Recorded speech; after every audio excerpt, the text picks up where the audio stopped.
The acquisition of Activision Blizzard by Microsoft might be halfway through, at least according to Phil Spencer, but it does not mean that there are no big hurdles to clear. One of those big obstacles is getting approval from more than 20 different bodies all over the world. Game industry did a really good job breaking down everything that needs to happen in their article, Microsoft's acquisition of Activision Blizzard, what is going on and what is happening next. Microsoft proposed $70 billion acquisition of Activision Blizzard is currently being scrutinized by regulators around the world. The process is starting to make headlines after the Brazilian regulator made public its responses it has received from the game industry about the deal and its potential impact. The regulation process is complicated and involves various different bodies from different countries that must look at the deal before it can go ahead. And that is, as I've mentioned, because they will need to go through all of those bodies before the deal can be finalized. Now, I do not believe that they need approval from all of them, but it still needs to go through them. So when it comes to why does Microsoft need the approval to buy Activision Blizzard, this deal is, to use the professional business term, massive. It is potentially game-changing deal that could not just transform things for Microsoft and Xbox, but for the entire game industry. It has the potential to impact everyone from the smallest indie developer to the biggest names in the business and of course consumers. Now that part is obviously what has been the topic of discussion for many months now. Over the last few weeks, stories have been coming out that Sony is speaking out against the deal because they do believe that it can actually have a massive impact on their business and even sway people away from PlayStation over to Xbox. They say that Call of Duty being on Xbox exclusively could mean that people will choose to buy that console instead of theirs. Now, I don't think that Sony has figured out yet that Microsoft is buying Activision Blizzard so that they can have enough content to move away from platforms and turn themselves into a service, but be that as it may, let's just continue. The regulator bodies exist to try and make sure that deals don't result in any antitrust issues where one company can become overly dominant or competition is harmed in such a way that it could lead to fewer choices, higher prices and or less innovation. Considering the scale and the size of this deal, Microsoft would have to obtain antitrust approval before taking ownership of Activision Blizzard. Now, I do not think that this deal in any way would do that, at least not now, considering how big Sony still is. I do think going forward and the changes being made eventually by switching over to cloud-based gaming will have an impact. I mentioned it last week, but consoles are on the way out, and if Xbox can have a good enough service, I do think that it can actually impact the business of Sony, who is more traditionally focused, but that will be because of the innovation from Xbox more so than just any one studio or studios that they are buying. But moving on, when it comes to deals like this, it does typically get approved in phases. Now, what are these phases? The first phase is relatively a short period where the regulators will request information and send questionnaires to competitors. Most mergers and acquisitions are approved during this phase. Now, based on my understanding of Phil Spencer saying that they are halfway through, this part of the deal is already done. For anything more complex where there is a risk to competition, the regulator will request the second phase. This is where a more in-depth analysis of the merger effects of the market will be analyzed. This is typically a far more detailed research phase designed to make sure that the transaction doesn't restrict competition in the regulator's market. The FTC has now entered the second phase of this investigation. So as they have stated here, this is where everything seems to be at the moment. The biggest story over the last few weeks has obviously been the findings coming out from Brazil, who has a more open policy in terms of releasing their findings and sharing the process. A bunch of other potential competitors to Xbox like Epic, Google, Ubisoft and Sony were contacted and asked for their opinions. Now, the only one that spoke out against Xbox was Sony, and that is obviously understandable since they are not only a developer but also a platform, so they do stand to lose the most. Now when it comes to rejection, they say here the regulators could approve the deal, reject the deal, or approve the deal under certain conditions designed to preserve competition. The condition could be that Microsoft can complete the deal if Activision Blizzard games remain multi-platform, for instance. They could also stipulate that Activision Blizzard must remain as its own independent organization, although analysts believe that this is unlikely. All sorts of conditions could be placed on this deal to make an unacceptable acquisition acceptable. However, conditions can be hard to enforce and require teams to make sure that the business is being conducted fairly. So they say here that it is unlikely that Microsoft will be forced to keep the Activision Blizzard games multi-platform, but it is a possibility. Now by this point, anyone who watches know how I personally feel about exclusivity. I do not think that games should be locked on a piece of plastic under your TV. I think that anyone who is a true fan of gaming feels the same way. Games deserves to be played by everyone no matter where you choose to play, and titles like Diablo and Call of Duty definitely should be available for everyone. With that said though, I do understand why exclusives exist. I want everybody to be able to play all games, but I'm also not going to cry myself to sleep over it. But with that said, the biggest takeaway from the last few weeks was obviously the claims made by Sony that Call of Duty was so big that there is no competition and never will be. Now, is Call of Duty likely to make Microsoft dominant in games? That is the key question. As revealed in recent documents as part of Brazil's research, PlayStation unsurprisingly think that it will. Call of Duty is a significant IP with a large fan base. It is not just the biggest game on Xbox, but also the biggest game on PlayStation. Microsoft also unsurprisingly does not agree. It believes that Call of Duty is not particularly unique and actually faces strong competition as it stands. Now, as far as all of those claims go, I do personally not agree with Sony that Call of Duty cannot be competed with. First of all, I think that Sony is obviously less concerned about others not being able to compete and more concerned over the fact that if Call of Duty becomes exclusive to Xbox, they will lose potentially hundreds and millions of dollars per year, which is completely understandable and a legitimate fear to have. To say though that no one can compete with it is just not true. They are already facing strong competition, and new competition can always rise. Even games like Minecraft and World of Warcraft have competition. Secondly, as I have said in my previous video about Sony and Xbox becoming blockbuster, Call of Duty won't be released through PlayStation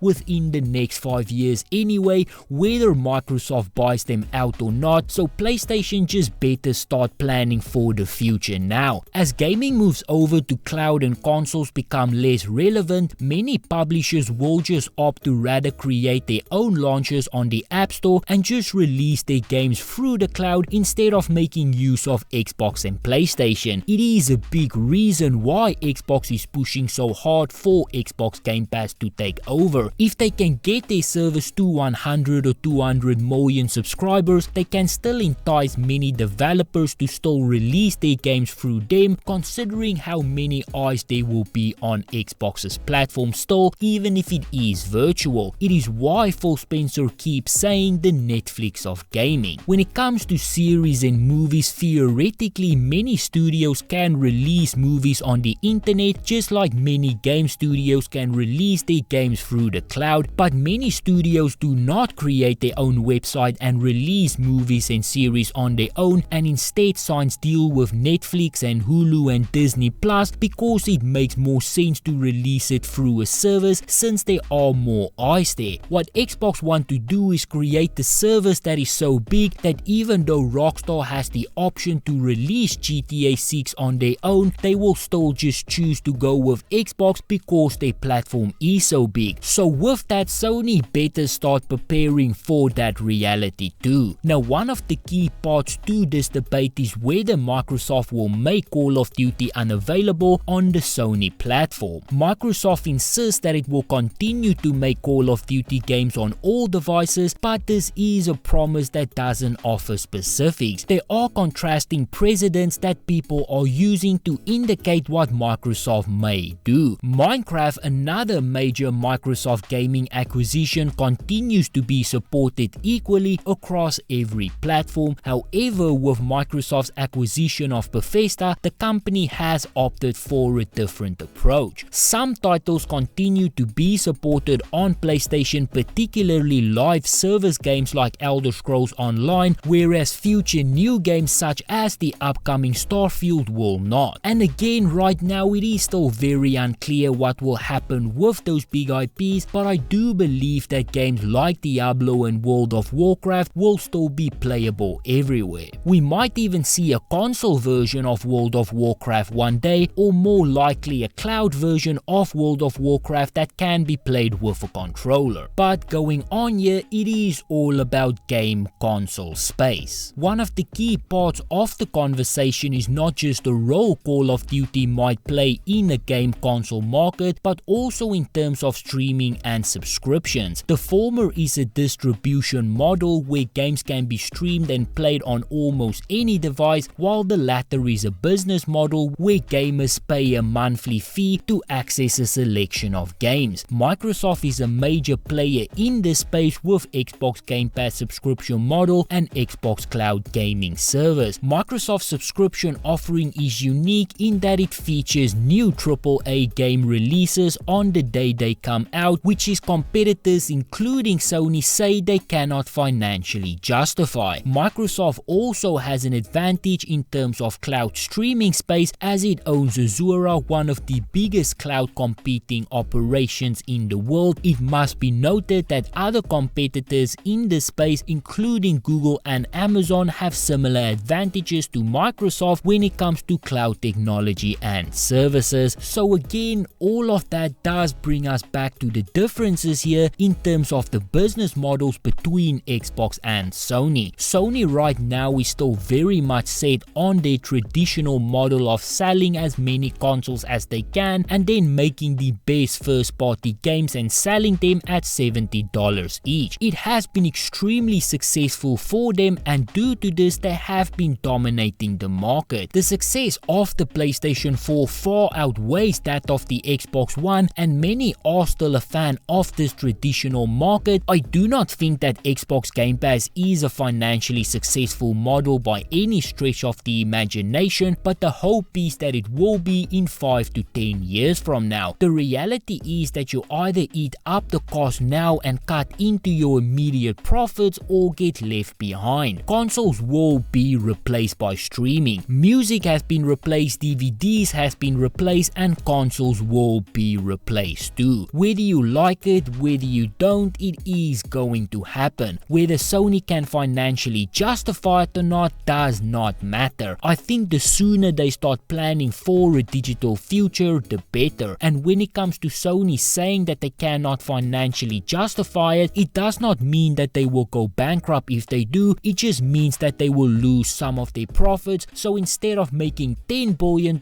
they will now just be making 5. But it's still better than making nothing 10 years from now when every developer has decided to release games on the cloud instead of on your platform. But let's just go on here. So even if Call of Duty continues to release on other platforms as it does now, the game plus Activision Blizzard's other titles would certainly have a positive impact on Xbox subscription and streaming business. In other words, there are a lot of factors for regulators to consider. Ultimately, they do not care about Sony or any other competitor. It is purely about the impact on the consumer. And again, Call of Duty is not what's going to decide who wins, even if it will have an impact on their business going forward. It will be who can best adapt and make the transition from a platform to a service. But then there is also one point that I do want to end on, and that's something that the article also points out about anti-competitiveness. If Disney, for instance, can go out and buy Marvel and Star Wars,